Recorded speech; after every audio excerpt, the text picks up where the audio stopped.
Dan setiap tamu datang ke pondok 65% pertanyaannya sama seperti pertanyaan orang miskin ini. Sing jaluk jopo tolak melarat, sing jimat tolak lunas. Ayo kon lunas wakeh. Sehari saja berapa kali sampai aku gak ngatasi Cak Win, tak panggil atasi Cak Win. Insyaallah sudah beres, Pak. Sudah 95 juta.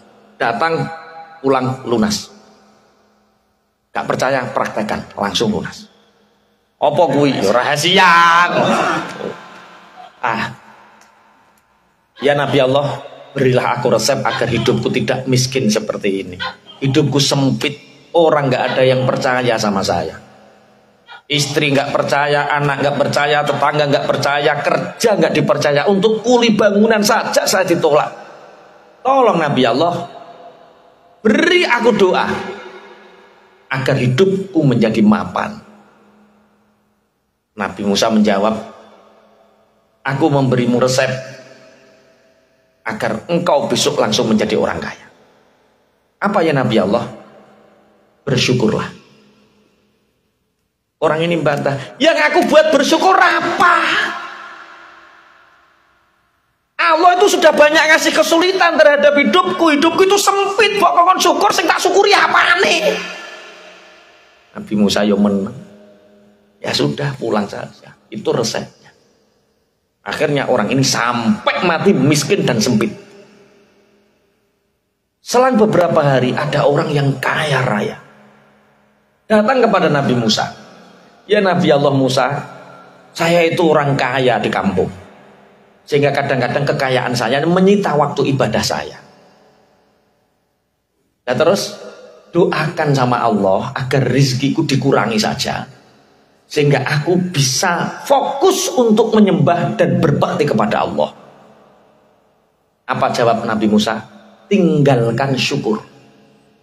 Besok panggil pelacur misalkan, buat minuman keras, tinggalkan syukur, maka kamu akan jatuh miskin. Orang ini mengatakan, bagaimana aku bisa meninggalkan syukur wahai Nabi Allah Musa, sedangkan aku tidak mampu berjalan kecuali atas rahmat Allah, tanganku tidak bisa bergerak atas izin kecuali atas izin Allah, mataku tidak bisa berkedip kecuali atas rahmat Allah, kupingku tidak akan mampu mendengar kecuali atas rahmat Allah. Rahmat Allah menguasai diriku, bagaimana aku meninggalkan syukur? Walaupun engkau mau memerintahkan itu, aku tidak akan pernah meninggalkan syukurku. Aku akan selalu bersyukur kepada Allah. Walaupun aku tidak mempunyai apapun, aku akan selalu bersyukur. Oh, ternyata mudah. Resep kaya itu apa? Syukur. Orang yang hidupnya sampai hari ini sempit, itu karena dia meninggalkan syukur. Wes roh tolak melarat roh ya. Apa? Syukur. Dimulai dari bangun pagi,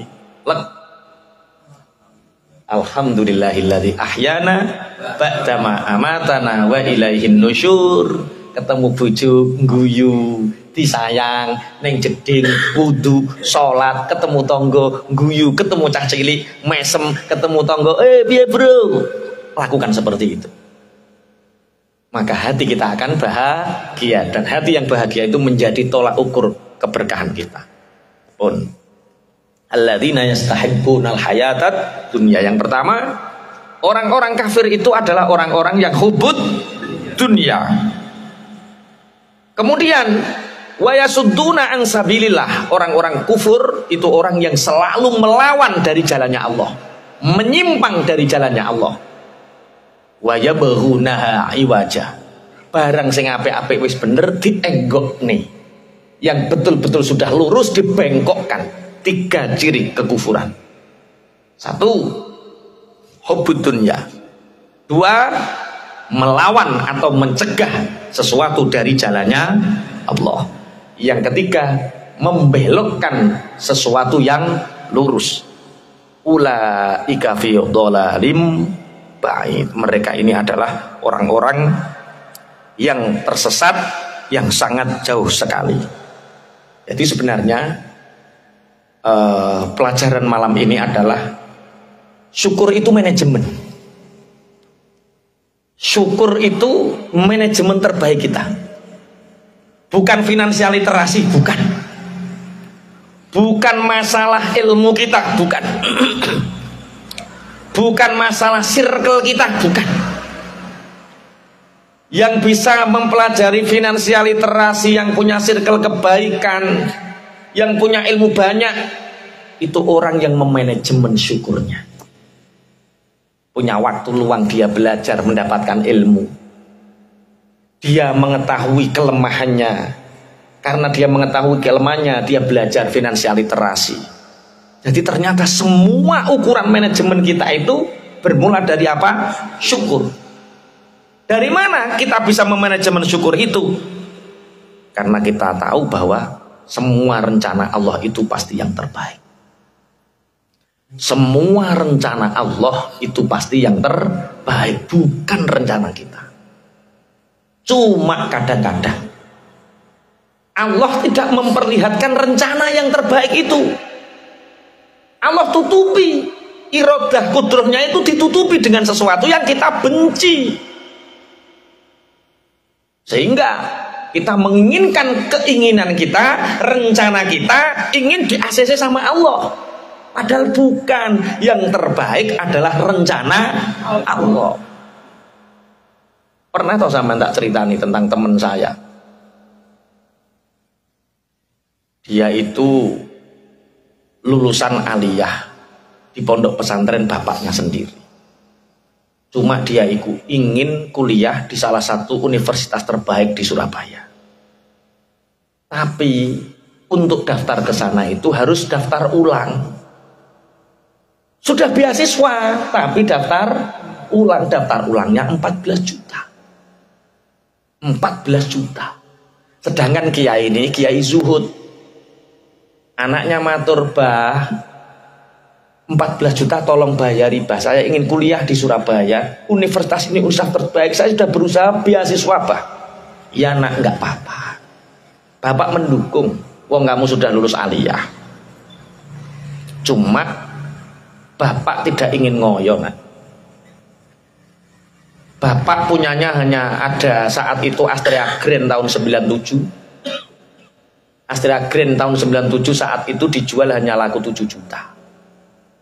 Kita minta sama Allah, nak, masih kurang 7 juta lagi. Bu, ayo kita doa. Pak, Bah, rasa dungo itu, Bah. Sampai ndang melok BRI rak beres lah.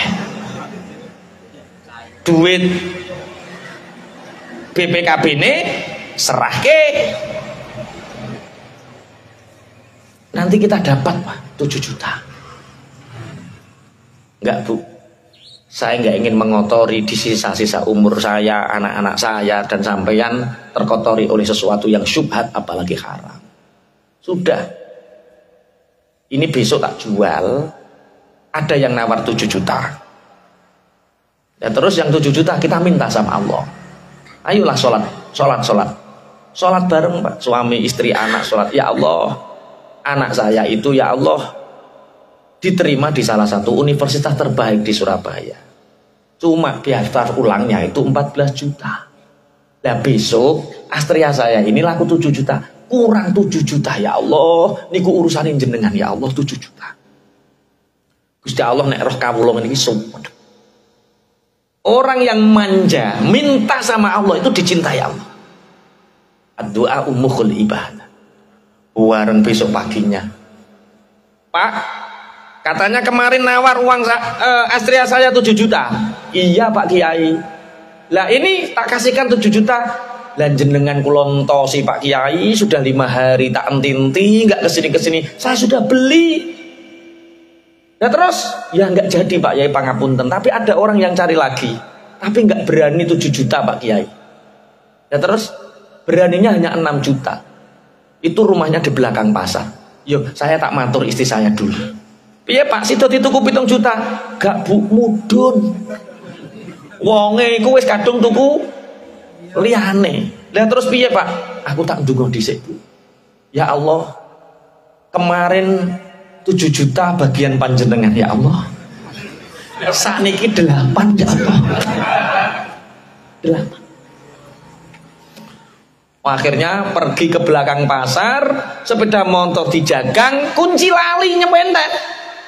Melaku golek wong sing pengen tuku. Katanya siapa yang mau beli Astrea saya? Siapa yang mau beli Astrea saya? Oh saya Pak Yai. Ayo lihat motornya. Ternyata motornya hilang.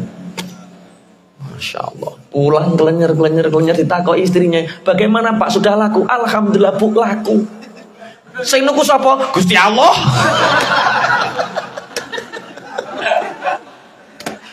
Sing niku sapa? Gusti Allah. Ndonga ya Allah. Kemarin 8 juta, sekarang 14 juta ya Allah, niku bagianin jenengan ya Allah. Sampai 2 minggu daftar ulang ini ditutup dan anak ini didiskualifikasi karena tidak membayar uang pendaftaran 14 juta. Akhirnya anak ini marah. Bapak, gara-gara Bapak nggak mau hutang, gara-gara Bapak nggak mau ambil uang di bank, gara-gara Bapak idealis dengan pemikiran Bapak sehingga anak menjadi korban, saya nggak jadi kuliah. Nah, mungkin ini rencana Allah yang terbaik. Bukan, ini rencana Bapak. Ini bukan, ini rencana Bapak. Sudahlah, daripada mondok tidak, kuliah tidak, saya mau ke Jakarta. Jakarta apa? Jadi tukang cuci mobil. Nah, di cucian mobil ini ada pamflet, siapa yang ingin kerja di Australia itu boleh daftar, nanti potong gaji. Akhirnya lah yo di Jakarta kuliah tidak, sekolah tidak, hanya karena nuruti emosi, akhirnya dia kerja cuci mobil. Lebih baik yo dadi TKI. Gaji ini rotok gede nih Australia. Akhirnya pulang ngambil ijazah. Mau kemana nak? Mau ke Australia Pak. Bapak nggak bisa ngasih apa-apa nak. Bapak yo ngajar ngaji seperti ini. Enggak butuh. Saya mau ke Australia. Nanti potong gaji. Yang penting Bapak ridho. Iya nak, wis tak ridhoi nak. Ingatlah nak bahwa rencana Allah itu pasti yang terbaik. Allah nyusun rencana itu kadang tidak sesuai yang kita inginkan. Pergi kursus dan lain sebagainya, diterimalah dia di Australia kerja, ternyata sama orang Indonesia yang sudah sangat lama di sana, jadi sopir lah, namanya sopir di luar negeri. Anak dari kecil di pesantren, lulus aliyah, pagi baca Quran, maghrib baca Quran, sholat sergap. Keluarga muslim di Australia, orang Indonesia ini takjub, ya Allah nak, macamu Quran kok enak. Bisa nak artinya? Sedikit-sedikit bisa Pak. Diartikan. Ya Allah nak, saya mendapatkan pencerahan dari sampean sejak di sini. Sampean nggak sekolah nak, cerita panjang lebar bahwa saya mau kuliah di Indonesia, cerita.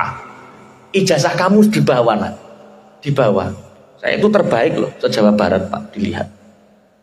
Nah, di Australia itu ada universitas terbaik, Melbourne University. Ini universitas terbaik. Ini tidak hanya di Australia, ini di dunia diakui. Dan terus kamu ikut daftar. Saya nggak mampu untuk bayar. Gaji kamu tetap utuh. Lah siapa? Tolong ajari kami baca Quran, anak-anak kami baca Quran, ibadah kami tolong perhatikan. Maka kamu tak kasih beasiswa di Universitas Melbourne ini. Kalau ini dia tidak, kalau dia dapat uang 14 juta, dia hanya kuliah di Surabaya. Tapi gara-gara nggak dapat, ya kan inna ma'al usri yusra, fa inna ma'al usri, untuk bisa kuliah di Melbourne University harus kehilangan 14 juta dulu. Iya, wis digenepno. Kok sepeda motor digenepno. Paham ya maksudnya ya? Jadi asa antakrahu syai'a wa huwa khairul lakum. Mungkin hari ini kita membenci keadaan kita. Mungkin hari ini kita membenci nasib kita. Mungkin hari ini kita nggak suka dengan keadaan kita hari ini. Tapi ingat, rencana Allah pasti yang terbaik. Dan syarat untuk mendapatkan kebaikan itu ridho. Engko lagi oh iya iki apa umpama kaya aku gak serengen karo bapak ra teko kene. Umpama aku oleh 14 juta ora iso teko kene. Wa sa'an tuhibbu syai'a wa syarrul lakum. Kadang apa yang keadaan yang kita cintai hari ini itu justru kadang buruk untuk kita. Bahasa ngeten iki saged dipahami nggih? Jangan menjadi orang yang hubud dunia. Hubud dunia itu menyiksa. Seperti minum air laut, semakin diminum semakin haus. Semakin makan kuaci, kesele mesti, wareg ora, senep yo. Iku mangan apa? Kuaci. Allahilladzi lahu ma fis samawati wa ma fil ardh wa wailul lil kafirin min adzabin syadid. Dan celaka bagi orang-orang kafir. Celaka mereka bagi orang-orang kafir. Mereka akan mendapatkan siksa yang sangat pedih. Siapakah orang-orang kafir itu? Alladzina yastahibbunal hayatad dunya. Orang-orang kafir, orang-orang yang celaka adalah orang-orang yang mencintai kehidupan dunia.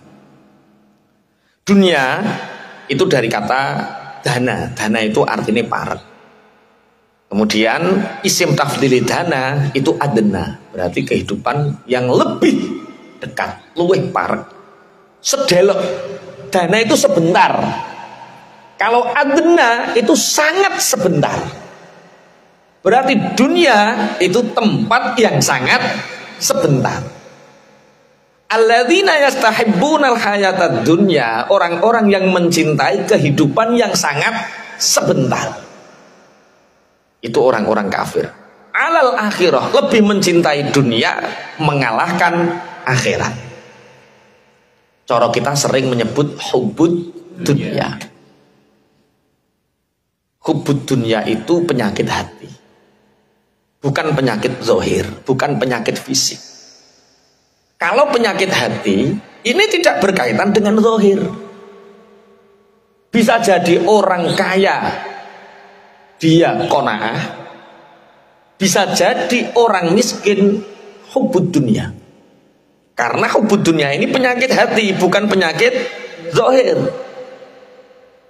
Ada satu kisah yang sangat menarik diceritakan oleh Syekh Abil Hasan Ali Asyadzili. Beliau adalah ulama yang sangat kaya raya, santrinya 6.000. Dan itu biaya makan ditanggung semua. 6.000. Biaya makan ditanggung untuk sedekahnya, tapi untuk keperluan yang lain anak tetap bayar sebagai jariah orang tuanya. Kita bisa membayangkan, orang santrinya 6.000, biaya makan ditanggung semua sebagai sedekahnya, sedangkan keperluan sabun, kitab dan yang lain jajan ditanggung oleh orang tuanya untuk sedekah orang tua terhadap anaknya. Iki kira-kira Syekh Abil Hasan Asyadzili iki sugih apa ora? Sangat kaya. Oh, ada loh orang punya anak hanya 2. Kerja itu sholat tidak, sedekah tidak, katanya kurang terus, padahal anaknya 2 loh. Ini 6.000. Pondok kita baru berapa Pak Prah? Yang kita biayai 20, 17 tambah 10 berapa? 27. Kita baru 27. Kita itu ya kita bersama, mbok sampean melu mbok ora ya ora ngerti aku ya pokoknya ya. 27. 27 itu kalau 1 juta sudah 27 juta 1 bulan. Itu banyak orang anggap kita kaya. Ini 6.000. Kira-kira Abul Hasan Asyadzili ini kaya atau miskin? 6.000 kalau sekarang mondok 1 juta berarti berapa? 1 bulan loh itu. 6M 1 bulan. Di Bojonegoro ada seperti Syekh Hasan Abi Asyadzili ini. Loh. Sebentar lagi ada. Amin, amin, amin, amin. Sebentar lagi ada. Nah itu ada, jadi Syekh Abil Hasan Asyadzili ini itu beliau kelahiran Tunisia, kemudian hijrah di Mesir, kemudian bertempat tinggal di Mesir. Abu Hasan Asyadzili ini kemudian ada temannya dari Tunisia itu ngirim santri. Temannya ini pangapunten, dia kiai zuhud biasa. Tolong nak, sampan pergilah ke Mesir. Dulu ada orang kelahiran Mesir, kelahiran Tunisia menjadi ulama masyhur namanya Abul Hasan Asyadzili. Pergilah ke sana, minta petunjuk, ngaji beberapa waktu di sana, kemudian pulang lagi ke sini. Cara saiki ngono apa nek ngarani? Dikirim, dipaket ngono. Biasa kiai seperti itu. Pergilah ke sana. Perbedaannya sangat jauh sekali. Sampai di Abul Hasan Asyadzili kaget. Karena Abul Hasan Asyadzili itu pakaiannya rapi, baunya wangi, tempat duduknya mewah, rumahnya megah. Kaget. Bahkan Abul Hasan Asyadzili itu punya kendaraan yang di Mesir itu paling indah. Ditarik dengan beberapa kuda, terus cara saiki jogging apa? Wis pokoke cara mobil paling mewah cara.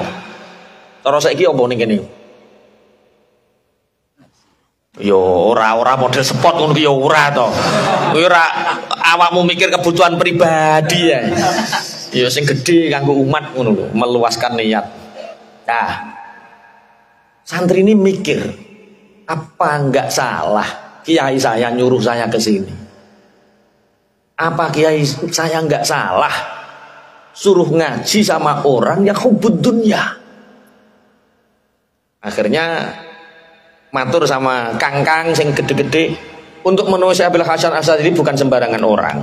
Sampai ngaji sama sing gede-gede dulu, nanti kalau ditimbali beliau akan besok kamu ditimbali. Betul ngaji sama kangkang.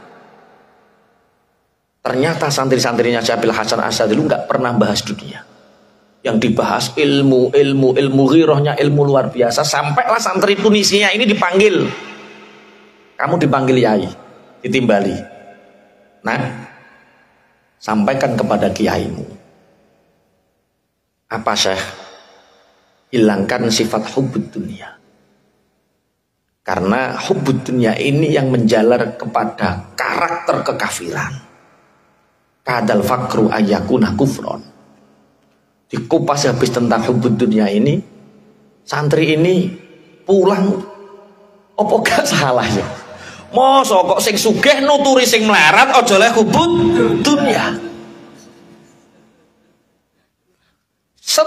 Sepanjang perjalanan dia itu teringat beberapa bulan di rumahnya Syekh Abul Hasan Asyadzili. Aku tahu bahwa pembantunya itu jumlahnya 16. Jadi saumai Syekh Abul Hasan Asyadzili pembantunya 16. Karyawannya sekian, kabeh hafal betul santri ini. Pulang, nah, dapat pesan apa dari Syekh Abul Hasan Asyadzili? Pak Kiai, saya dapat pesan, tolong Pak Kiai hilangkan sifat hubbud dunia. Langsung diluk nangis ini kiainya, yang Tunisia nangis. Masya Allah, begitu makrifatnya Syekh Abul Hasan Asyadzili. Saya tiap hari itu mikir, besok santri saya bagaimana, anak saya bagaimana, pondok saya bagaimana. Saya dipikir dunia. Sedangkan Syekh Abul Hasan Asyadzili dengan kekayaan seperti itu tidak pernah sedetik pun mikir dunia. Nah, awakmu sing ndi? Duwe ngeten, sampean duwe mobil 10 ora tau mikir. Karo duwe Mio abang mbok pikir terus piye bensine, piye pajeke, piye nek mogok. Iku sing hubbud dunya sing ndi kira-kira?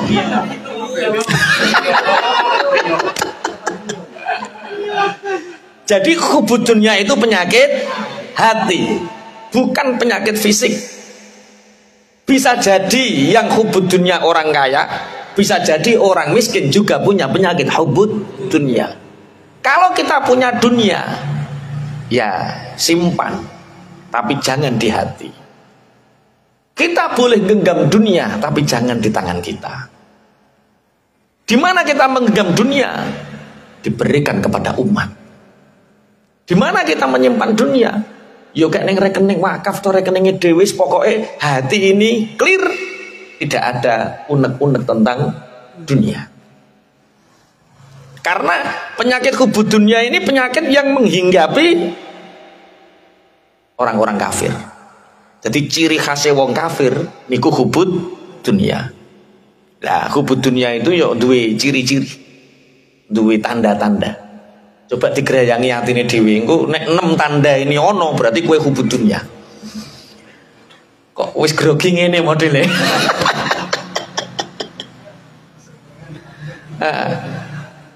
Apa Pak Ikram tanda-tandanya hubbud dunya Pak Ikram? Ora roh wong ora duwe penyakit kuwi ya. Sing duwe penyakit mesti ngerti tanda-tandane hubud dunya. Apa Mas Taim? Tanda-tanda hubud dunya. Oh, dia ora ngerti, ora duwe penyakit to. Lah kok terus aku mbok darani Pak Yai nerangno berarti duwe penyakit. Wah ngene ta wong suudon eleke ngene. Iya, dia nggak bisa jawab karena nggak punya penyakit itu. Terus darani aku sing nerangno. Oh, iso nerangno tanda-tanda hubud dunya berarti aku sing duwe penyakit. Wah, kuwale. Hubud dunia itu, penyakit hubud dunia itu ciri-ciri khasnya satu. Dunia itu menjadi tujuan. Dunia itu menjadi tujuan. Kerja, ibadah, atau untuk dapat uang. Wah ini sing kerja, ini sing ibadah. Sampeyan nyambut gawe, kaumah, terus ngeng kantor, wi golek gaji apa golek ganjaran?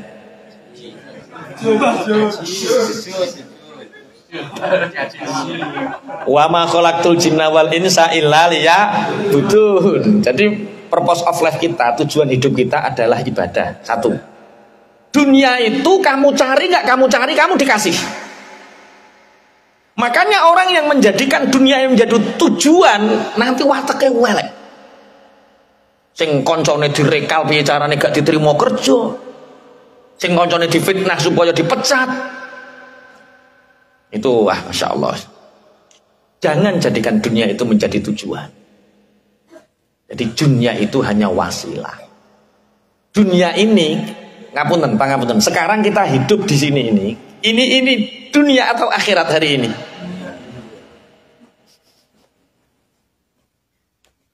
Kowe iku asline makhluk akhirat. Cuma ketelarak ning dunya.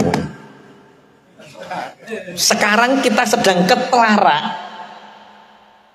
Ojo ke mampir lah.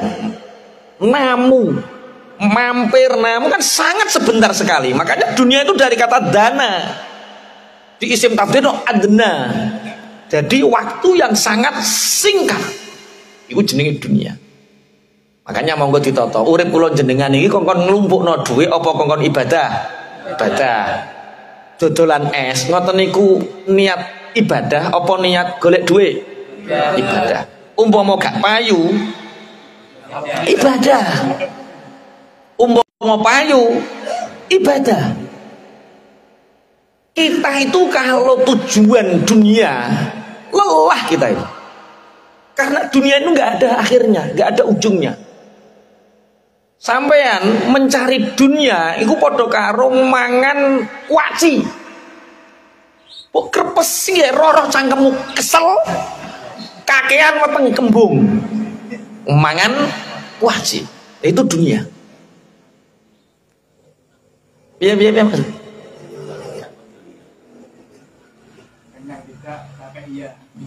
Lah yo kenyang tidak, capek iya, itu mangan kuaci.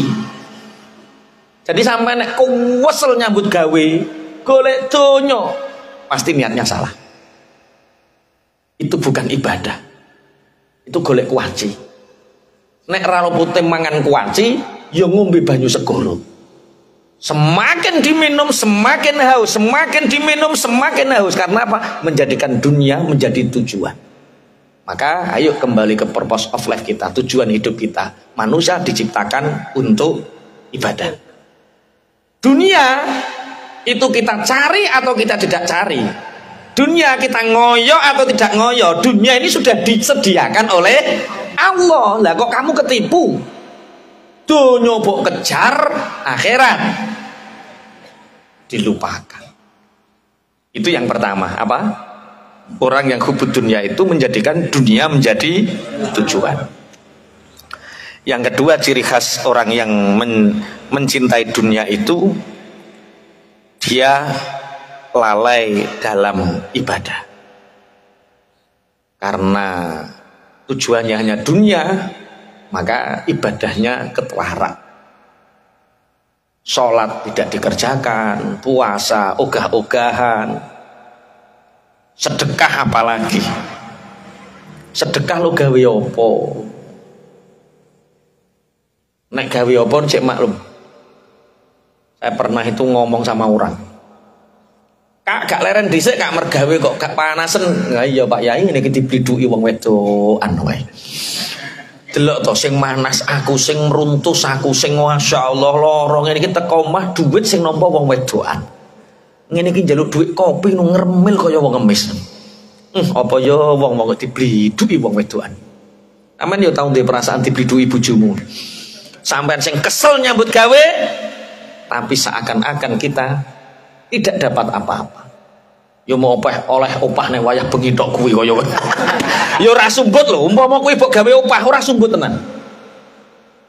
Tapi kalau niat kita ibadah, bismillah tawakkalna 'alallah, ya Allah, bersama ya Allah, aku berserah diri kepadamu untuk bekerja ini sebagai niat ibadah untukmu.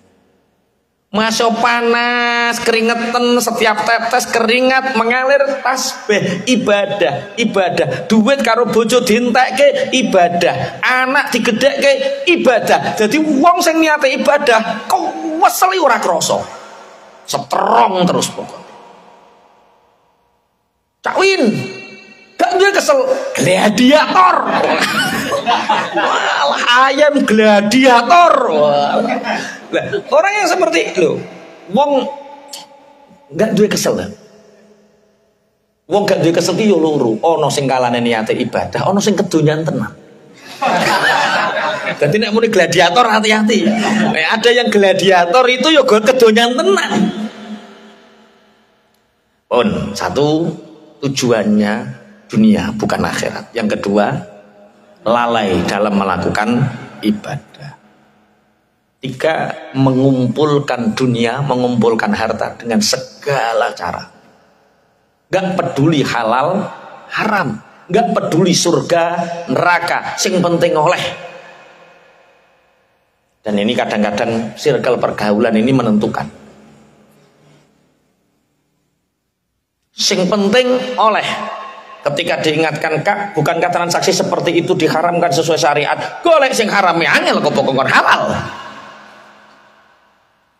Jadi kita kerja pangapunten tidak sekedar sedikit banyak yang kita dapatkan. Kita kerja ini halal haram. Kita kerja ini surga neraka. Ini taruhan kita. Kalau kita muamalah kita, transaksi kita, oh ini halal tak lakukan, ini haram tak tinggalkan, oh berarti Anda sudah sedikit menghilangkan hubung dunia. Bisnis tidak hanya berbicara tentang sedikit banyak untung rugi, tapi bisnis berbicara tentang halal haram, surga dan neraka. Wes, sing nomor 4 medit. Wes. Iya, apa bahasa Indonesia ini? Kikir, pelit. Ketika ini ditanyakan kepada setiap orang, apakah kamu pelit? Semua akan menjawab perasaku, aku ya luman. Mulane iki rasa tak bahas perkara sing ning kene iki mesti luman kabeh.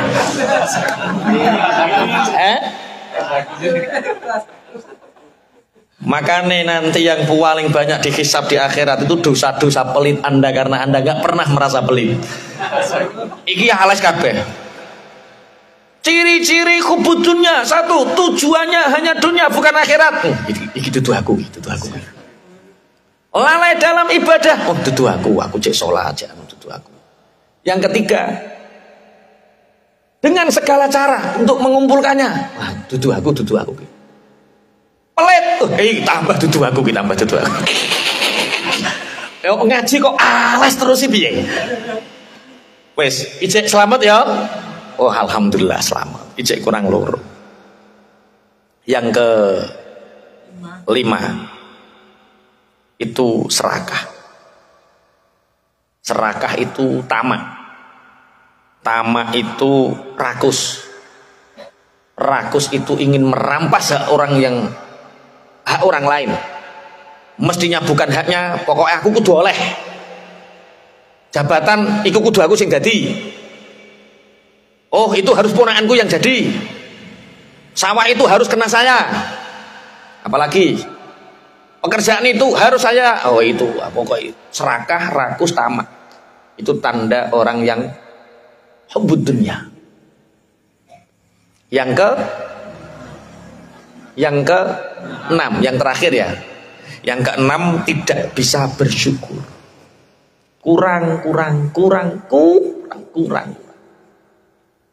Orang yang hubbud dunya, hidupnya selalu gelisah. Ape turu mikir, anak masih bayi, tabunganku kok lagi 20 juta, sampai nek sekolah SMA piye? Lah yo anak bayi lho sing dipikir anak ejek, sampai nek SMA piye? Anak wis SMA sing dipikir anakku mergawe opo, tak golek tanah ning ndi? Astagfirullah. Jadi orang yang hubbud dunya itu hidupnya tidak pernah bersyukur. Gelisah terus. Mikir piye sesuk. Lah, apakah cukup mengetahui alladzina yastahibbunal hayatad dunya 'alal akhirah? Ciri-cirine wis kabeh apa demo? Siji, dunia menjadi tujuan. 2, lalai dalam beribadah. 3, mengumpulkan harta dengan segala cara, agak peduli halal haram. Yang 4, kikir. Yang 5, serakah. Yang 6, tidak bersyukur. Lah, cara menanggulangi ini apa? Ini kan penyakit hati. Kita harus tahu cara menangkalnya. Piye Pak Ikram, cara menangkali penyakit hubbud dunya? Fafiru ilallah, berlarilah kepada Allah. Wong kok kon pelayon. Fafiru ilallah. Piye Mas Taib? Tawakal pasrah terus tengok-tengok ra lapo-lapo ngono.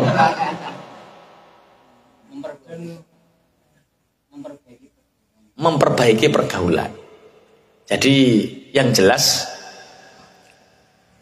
yo ditarik mafhum mukhalafah tuh. Untuk menanggulangi kita tidak hubbud dunya, 1, jadikan akhirat sebagai tujuan.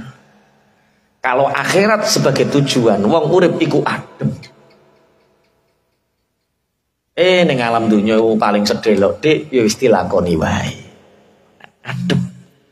Mas piye Mas, dunya kok tambah angel penggawean? Sabar dik, dunya iku ora suwe.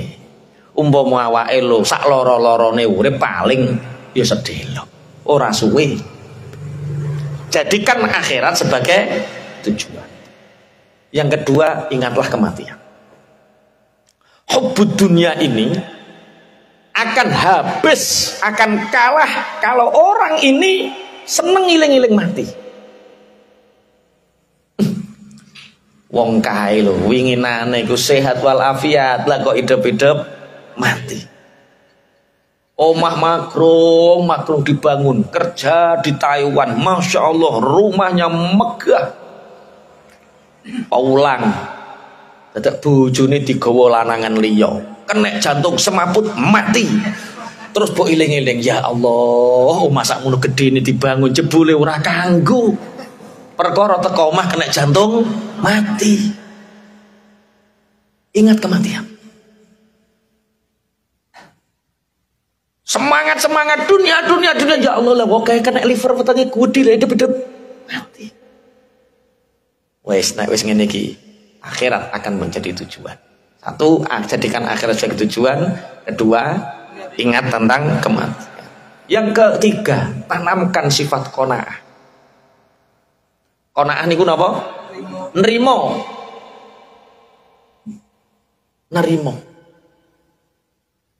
Qanaah niku sifat nerimo.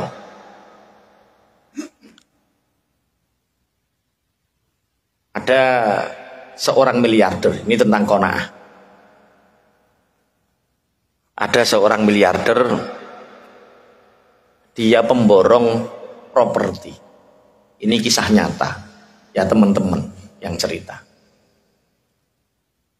Jadi tanah sana dibeli, tanah sana dibeli, tanah sana dibeli, tanah sana dibeli, tanah sana dibeli, tanah sana dibeli. Ini akan digadakan proyek yang proyek ini menghabiskan sekian triliun. Tapi ada satu gubuk yang belum terbeli di panggo ini tengah tok. Miliarder ki bendino tahu piye carane iki kena ketuku. Anak buah disuruh tekan dia, tidak. Rumah ini adalah rumah kenangan antara aku dengan istriku. Aku ingin mati di sini dan aku ingin dikubur di sini. Gak mungkin tak jual. Ditekan, enggak bisa. Lah miliarder iki ben bengi ra iso turu. Mikir lah yo proyek sakmene ambane sebegitu luasnya hanya tergendala masalah satu rumah dan satu pekarangan saja. Cara gue pemandangan saru. Enggak pantas. Akhirnya tiap hari anak buahnya dimarahi. Tugas nggak bisa diselesaikan, masa hanya beli itu. Uangnya banyak. Tiap hari marah-marah. Karena apa? Ingat tanah ini belum terbeli. Akhirnya ya sudah, biar saya sendiri yang datang. Waktu duha miliarder ini datang. Sebelum dia mengetuk pintu, ternyata miliarder ini mendengar orang yang di dalam rumah ini sedang sholat duha, kemudian berdoa. Ya Allah, alhamdulillah atas segala nikmat-Mu ya Allah. Aku 3 hari ini belum makan, tapi aku tidak akan memakan barang yang haram. Dalam laparku, aku akan selalu bersyukur kepadamu. Si miliarder iki bingung.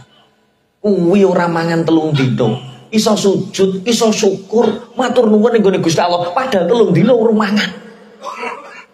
Sedangkan dia uangnya sebegitu banyak, marah tiap hari, karyawan diseneni tiap hari. Ya Allah, terima kasih atas semua yang Kau berikan kepadaku. Umur ini, jasad ini, fisik ini jadikan saksi, aku bersyukur kepadamu ya Rabb. Akhirnya penasaran miliarder. Assalamualaikum. Waalaikumsalam. Alhamdulillah. Dibukakan pintu. Orang yang punya rumah ini nggak kenal kalau ini bosnya properti itu. Kaget, Pak, saya kesini nggak bawa apa-apa. Kenapa Bapak membaca Alhamdulillah? Saya kesini nggak ingin memberi makan Bapak. Saya kesini hanya ingin bertamu. Kenapa tiba-tiba Bapak mengatakan Alhamdulillah? Dia mengatakan, aku bersyukur Allah telah mengirimkan orang kepadaku dan mendoakan keselamatan untukku. Engkau datang dengan mengucapkan salam. Itu adalah anugerah yang luar biasa bagiku. Allah mengirimkan seorang hamba untuk mendoakan selamat untuk. Selain itu, aku tadi melihat Bapak, setelah sholat, aku melihat Bapak selalu memuji Allah. Bersyukur, sedangkan Bapak sudah tidak makan 3 hari. Aku bersyukur karena mata ini masih bisa melihat. Aku bersyukur karena lisan ini masih bisa berzikir. Aku bersyukur karena telinga ini masih bisa mendengar. Bingung wong iki. Nah, yo. Wong duwite akeh ngono nyaprut ae. Ana sing duwite akeh nyaprut ae. Iku tanda. Tanda kaya miliarder iki maksudnya. Latihan senyum. Wis pokoke latihan guyu. Yo aja guyu dhewe. Guyu dhewe ditambakno ning rejoso sampean. Ya minimal latihan bahagia. Termasuk senyum bahagia itu sebagai ungkapan syukur. Kita diberi iman, kita diberi Islam, kita diberi mata yang melihat, kita diberi lisan yang bisa berzikir. Ya itu caranya seperti itu. Hati yang qanaah.